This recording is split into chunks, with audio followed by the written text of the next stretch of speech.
অনেক অনেক দিন আগের কথা। সোনাঝুরি গ্রামের এক কোণে ছিল এক রহস্যময় বাগান। বাগানটা ছিল রঙিন ফুলে ভরা, একেবারে স্বপ্নের মতো সুন্দর। কিন্তু তার পাশেই দাঁড়িয়েছিল এক বিশাল পুরনো গুহা, অন্ধকার আর ভয়ঙ্কর। গ্রামের লোকেরা প্রায়ই বলতো সেই গুহা থেকে আসে অদ্ভুত সব আওয়াজ। সবাই বিশ্বাস করত যে একবার সেখানে ঢোকে সে আর কোনোদিন ফিরে আসে না। চলো দেখি কে আগে গোল পোস্টে পৌঁছায়। না না, ওইদিকে যেও না, ওটাই তো বাগানের রাস্তা। শুনেছিস রাতে নাকি ওখান থেকে আওয়াজ আসে? মা বলেছে যারা ভেতরে গেছে তারা আর ফেরেনি। আচ্ছা, আজ আমরা কি খেলবো? চলো আজ আমরা ফুটবল খেলি। না না, চলো আজ আমরা লুকোচুরি খেলি। হ্যাঁ হ্যাঁ চল, আজ তাহলে আমরা লুকোচুরি খেলি।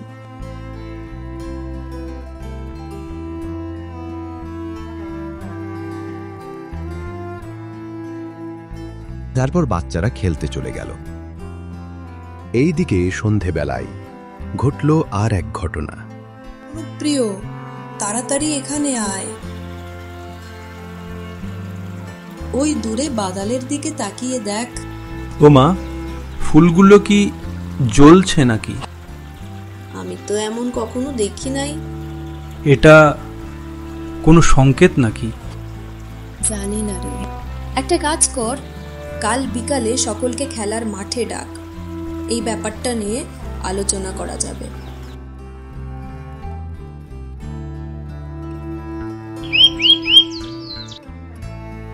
পরের দিন বিকালে। কিরে মীরা, ধনুপ্রিয় বলছিল আজ বাগানের গুহার ব্যাপারে আলোচনা করবি।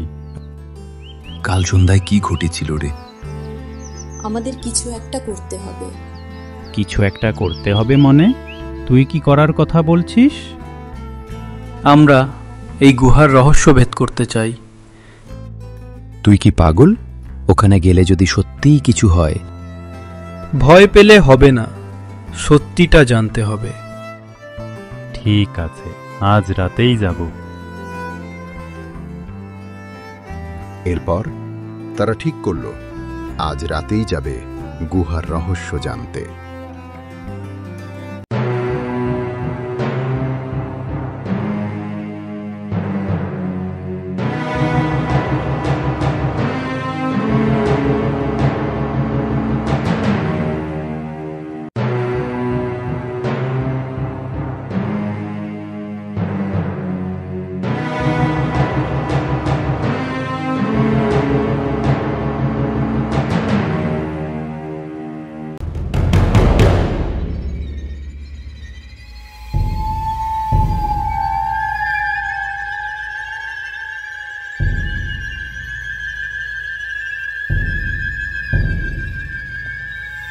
এই প্রতীকগুলো দেখছিস? এগুলো যেন আমাদের দিকে তাকিয়ে আছে। না, এগুলো শুধু চিহ্ন না, এর ভেতরে কিছু আছে। আমাদের কি ফিরে যাওয়া উচিত? না, আমরা এত দূর এসেছি, এখন আর পিছাবো না। এটা কোনো সিলমোহর।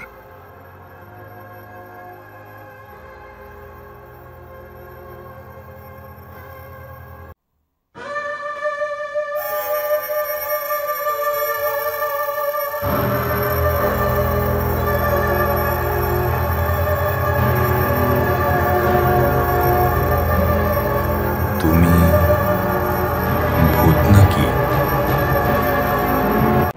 না, আমি অভিশপ্ত তো আত্মা।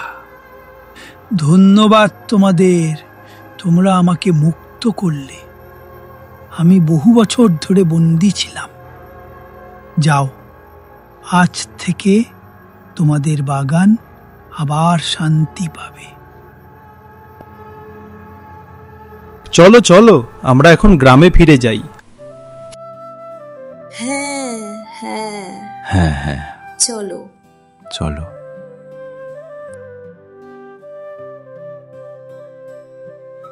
সূর্য উঠেছে, সোনাঝুরি গ্রাম আলোয় ভরে গেছে।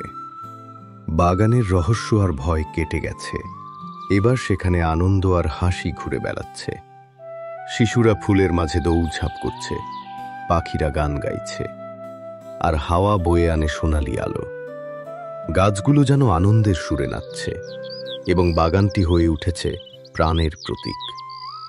গ্রাম জুড়ে শান্তি ফিরেছে, আর সবাই অনুভব করছে নতুন দিনের উজ্জ্বলতা ও স্বচ্ছন্দতা।